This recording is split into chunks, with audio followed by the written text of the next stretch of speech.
मानव शरीर की परिपूर्णता इसी में निहित है कि हम सत्संग करें, परमानंद की प्राप्ति करें और इतने उपयोगी हो जाएं कि अपने लिए, समाज के लिए और प्रभु के लिए भी उपयोगी हो जाएं। तो हमारा सबका जीवन कृतकृत्य हो जाए, धन्य हो जाए। कहा है धन्य घड़ी जब हो सत्संगा। वो घड़ी धन्य होती है जब सत्संग की प्राप्ति होती है और बिना ही किसी जप तप के साधन के परमात्मा की प्राप्ति हो जाती है। ध्यान दीजिए सत्संग प्रेमियों, दो तरह की साधनाएं हैं आज का सत्संग। एक तो करण सापेक्ष साधना है और एक करण निरपेक्ष साधना है। करण सापेक्ष साधना वो है जिसमें मन बुद्धि चित्त शरीर लगता है। अर्थात हम जप करते हैं, हम तप करते हैं, हम कीर्तन करते हैं, हम प्रभु का पूजन करते हैं और स्वाध्याय करते हैं, वेद शास्त्र का पठन पाठन करते हैं। इसे कहते करण सापेक्ष साधना। ये करण सापेक्ष साधना है। इसमें भी यदि निष्कामता हो तो देर में जब करें तब करें, बहुत बढ़िया है, सभी करते, हम सब करते। लेकिन इससे देर में, लेकिन निष्काम भाव से करें तब, सकाम भाव से करेंगे तो अब नहीं होगा। सकाम भाव से स्वर्ग तक आप जा सकते हैं। निष्काम भाव से ही साधनत्व तो सिद्ध होता है। सकामता भोग है, निष्कामता ही योग है। तो सकाम भावेन जब करते हैं तो भगवान हमें जो वस्तुएं चाहिए हम मन में संकल्प करते वो हमें प्राप्त हो जाती हैं। भगवान ने गीता में कहा है ये था माम प्रपद्यन्ते तार्थई बजाम में। हम बोले गीता माता की हरि ज्ञान चर्चा सुनाती, गीता हरि ज्ञान चर्चा सुनाते हैं और द्वैत द्वैत बुद्धि भगाती है। गीता द्वैत बुद्धि और हरि से सभी को मिलाती है। गीता हरि से सभी को। तो गीता में भगवान कहते हैं ये सकाम भाव से करता है तब तो उसे मैं स्वर्ग तक पहुंचाता हूं। तो भगवान की जब भजन करते हैं तो भगवान से जब हम चाहते हैं तो मुक्त नहीं होते, जब हम भगवान को चाहते तो मुक्त हो जाते हैं, भगवान मिल जाते हैं। भजन तो करते हम संसार है भगवान का और मांग हमारी है सुख की, वैभव की, धन की, विद्या, किसी मांग हो तो स्वर्ग की, भोग की। तो सकामता में भोग मिलता है, योग नहीं मिलता। और निष्कामता से योग माने ईश्वर से मिलता है। किससे मिलता है? निष्कामता से।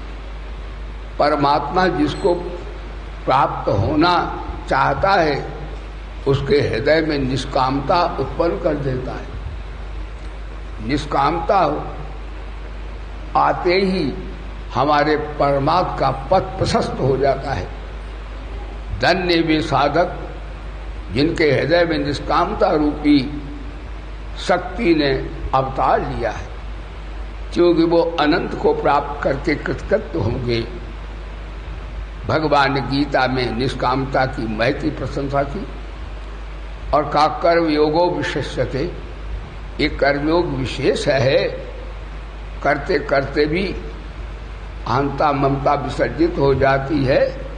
केवल परमात्मा के लिए कर्म करें, अनासक्त भाव से, निर्लिप्त भाव से, निष्काम भाव से। ये कर्म बंधन के हेतु न होकर मुक्ति के हेतु हो जाए।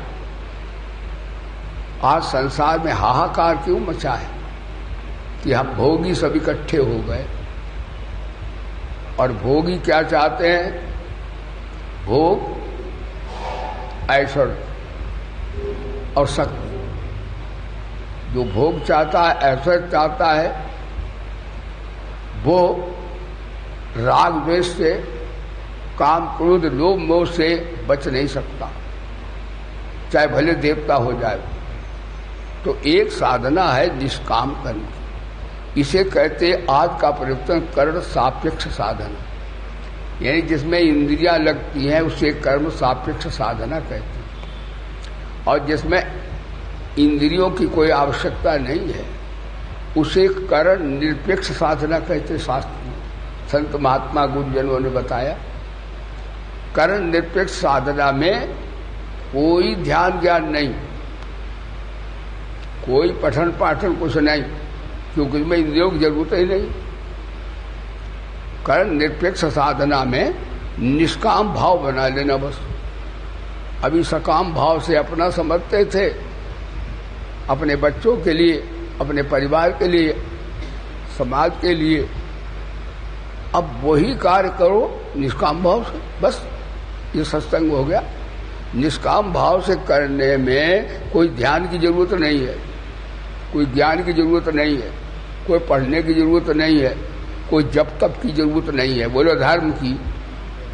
निष्काम भाव करके ही आप ईश्वर को चल पड़ेंगे। सकाम भाव से जब तप करेंगे तो स्वर्ग तक मिलेगा, परमात्मा सकाम भाव से भजन से नहीं मिलता। इसलिए कहा भगवान ने, वचन कर्म मन मोर गति, भजन करें निष्काम, तिनके हृदय कमल मऊ करो सदा विश्राम। यानी कर्ण निरपेक्ष साधना और निष्काम कर्म योग है।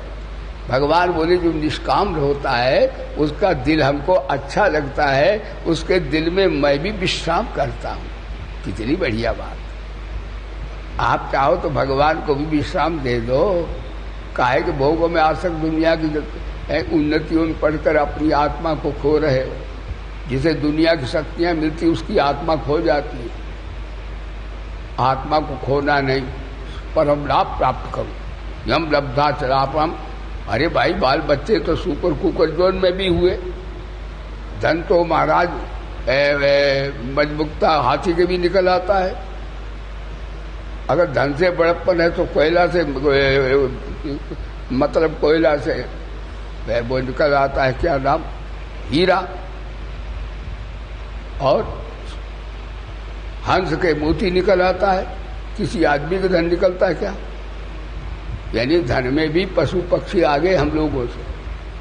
तो धन इकट्ठा कर लिया तो भी कोई बड़ी बात नहीं।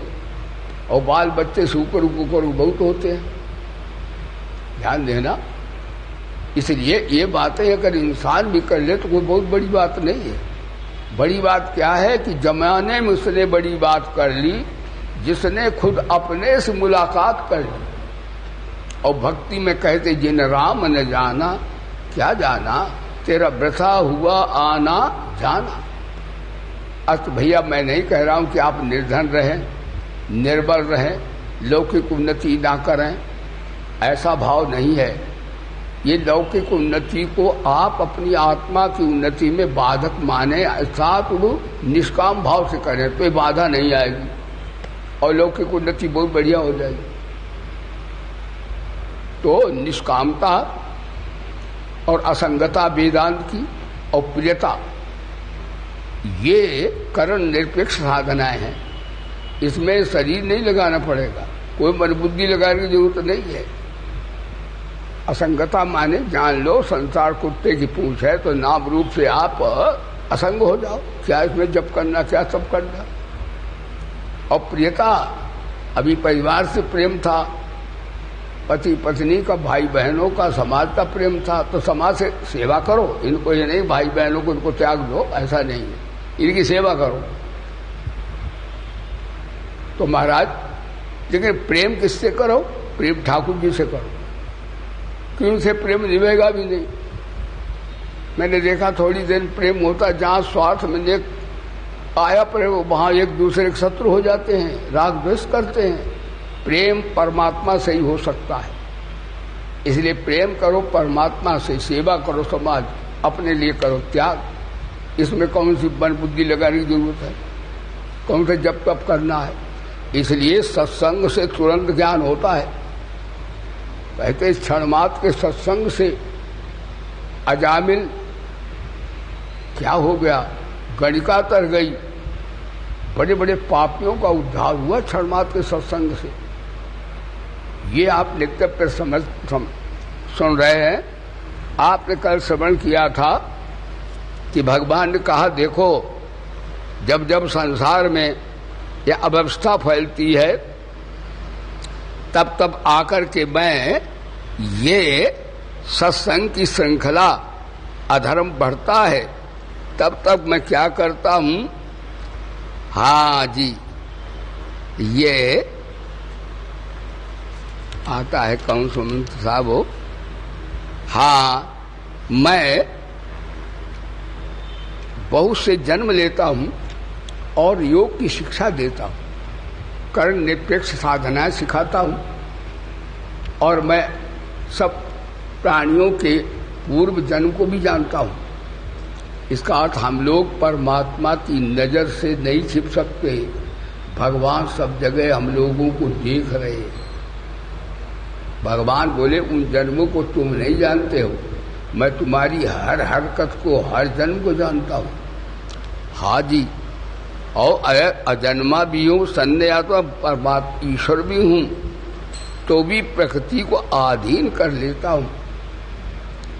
प्रकृति कहते प्रकृष्टाकृति भगवान की, उसको भगवान अधीन करते हैं।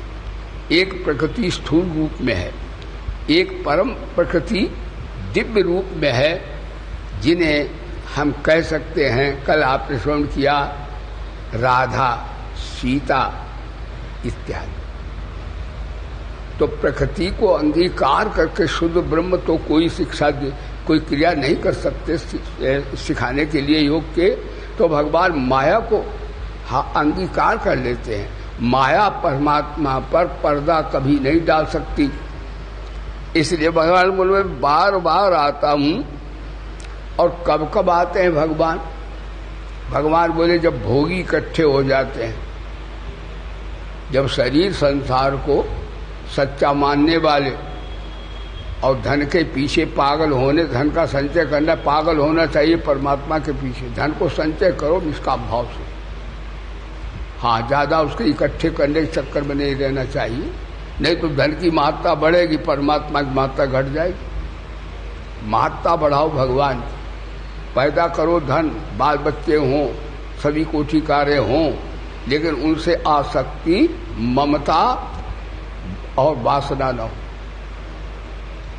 ऐसे हो तो भगवान बोले फिर मेरे से प्रीति हो जाएगी।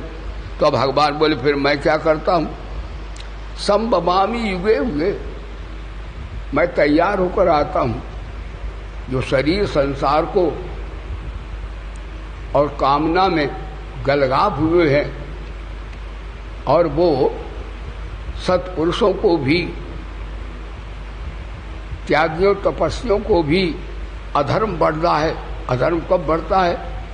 जब पैसे का महत्व बढ़ता है तो अधर्म बढ़ जाता है। जब भोग वासना बढ़ती है तो अधर्म बढ़ता है। आज अधर्म बढ़ा हुआ है, आज धर्म दबा हुआ है। तब त्याग का उतना महत्व नहीं दिखता जितना बड़ी बड़ी अट्टालिकाओं का, धन का, वैभव का दिख रहा है। ये आज जब वैभव बढ़े, जनसंख्या बढ़े, धन बढ़े, शस्त्र बढ़े, तो समझ लिए पृथ्वी पाप बढ़ गया है। आज भयानक स्थिति आ गई है, इसीलिए विश्व के विनाश का समय आ गया। भगवान बोले वो इतना जब ये बढ़ जाते हैं शक्ति में और सत्पुरुषों को, धर्मात्माओं को, महात्माओं को भी कष्ट देने लगते हैं, उस समय मैं आता हूं संभवामी। भवामी कहते हैं संस्कृत में होता है सम्यक प्रकारेण भवामी संभवामी, मैं तैयार होकर के आता हूं। शक्कर वाले को शक्कर और टक्कर वाले को टक्कर देता हूं। यानी जो सकामी और वासना से वासित अंतःकरण वाले, शरीर संसार को ही सच्चा मानने वाले और सत्य नीति नियम परमात्मा को विसारने वाला, ऐसे अधर्मियों के लिए मैं आता हूं तैयार होकर के। और तैयारी भगवान की क्या है, तो भागवत में आया भगवान आते 4 बाहों से, तमद्भुतम बालकमं विजेक्षणम चतुर्भुजम शंख गदायुधम श्रीवत्स लक्ष्मणम गर्भो विकौस्तुभम पीताम्बराम साल पयोदसौ। मैं आता हूं 4 बाहों से, शंख चक्र गदा पद्म धारण करके आता हूं। और क्या करता हूं, देखो बताया था कि शंख और पद्म ये धर्म नीति है, संत नीति है, और गदा चक्र राजनीति है।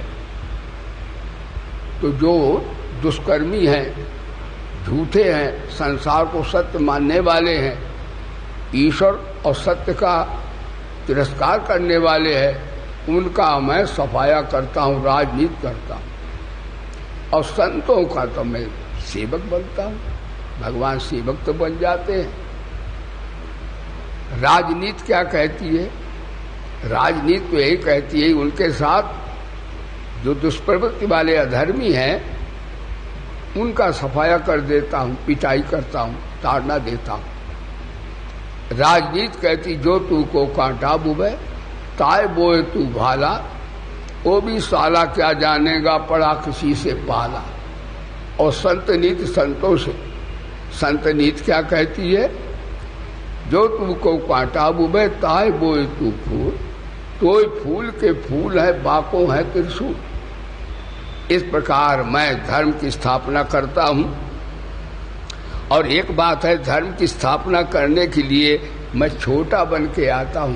यानी भगवान 4 बाहों से भी आए थे, लेकिन भगवान जब नंद के यहाँ गए तो उन्होंने कहा भैया तुम तो ऐसे हो, कंस आएगा तुम्हें हमें सबको साफ कर देगा। भगवान बोले कोई बात नहीं, और तमाम पहरे लगे हुए हैं, कैसे चलेंगे? भगवान बोले कोई बात नहीं है, मैं छोटा बन जाऊं। देखो देखो भाई, कान खोल कर सुनो। दुनिया में जो धन से बड़ा, पद से बड़ा, शक्ति से बड़ा, विद्या से बड़ा, गुणों से बड़ा, कुल से बड़ा, वो बड़ा कहा जाता है। तो दुनिया में जो अपने इन शक्तियों से बड़ा, वो बड़ा होता है। लेकिन भगवान छोटे होकर, छोटे होने में बड़े होते हैं। भगवान बड़े होने में बड़े नहीं होते, भगवान छोटे बन गए। यही उनकी विलक्षणता है कि सर्वशक्तिमान होते हुए, सबके पिता होते हुए, सबके गुरु होते हुए भी अर्जुन के रथ हाँक रहे, रखवारे। अर्जुन सोता है, भगवान कृष्ण रात्रि में पहरा देते हैं। और भीष्म द्रोण कर्णाभ्याम, भीष्म द्रोण के बाणों से घोड़े घायल हो जाते हैं।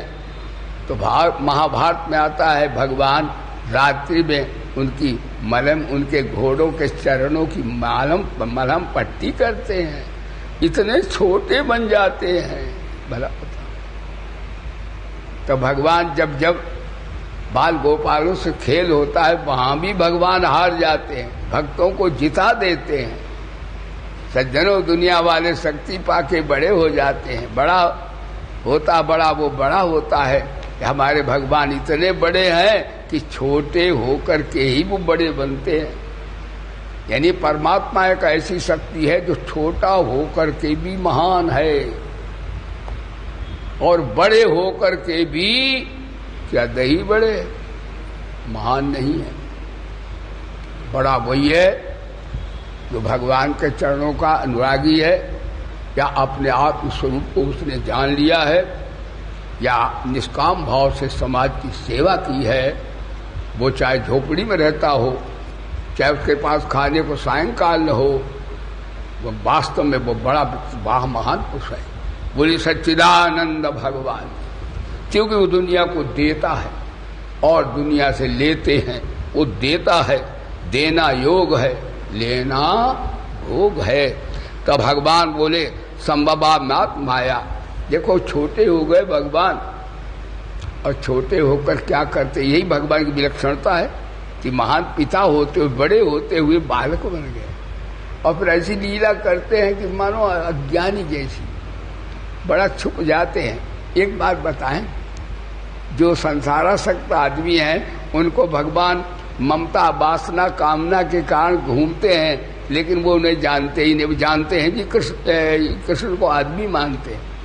भगवान बोले वे लोग मुझ मनुष्य लोक में आने वाले को मनुष्य मानते हैं, जबकि भगवान देवताओं के भी पिता हैं, ब्रह्मा के पिता हैं। यानी भगवान कहते नन्हे हो के तुम भी रहो, नानक नन्हे रहो, जैसे नानी दूब और घास जर जात है दूब खूब की खूब। विनम्रता भगवान देखो कितने बड़े हैं। और महाराज श्री दशरथ भक्त हैं, उनकी आज्ञा मान के भगवान 14 वर्ष को चले जाते। कहते भगत जी तुम मेरे को आज्ञा दो, हम तुम्हारे सेवक हैं। भगवान के जन्म कर्म देखो कैसे बड़ी शिक्षा दे रहे हैं अवतार लेकर। आजकल आदमी छोटा कोई कार्य करता है तो शर्म लगती है, लेकिन भगवान क्या करते हैं। जब रास यज्ञ हुई तो बाबा के पास गए, बाबा कोई सेवा मेरे को बताओ। भीष्म पितामह पहचानते ये छलिया, ये बालक बन के आया है, हमारा गुरु है, प्रणाम तो करता है, गुरु जी कह देता है, तो मैं हजारों बार से प्रणाम करता हूँ। कहा कोई बाबा मेरे को सेवा बताओ, क्योंकि सभा के अध्यक्ष यज्ञ के प्रेसिडेंट भीष्म पितामह थे। भगवान भीष्म पितामह बोले तेरे से मैं नहीं कह सकता, मेरी मैं कैसे कहूँगा, तेरे को कैसे कहूँ, हो तू गुरुओं का गुरु है, पिता का पिता, माता का माता, विधाता का विधाता।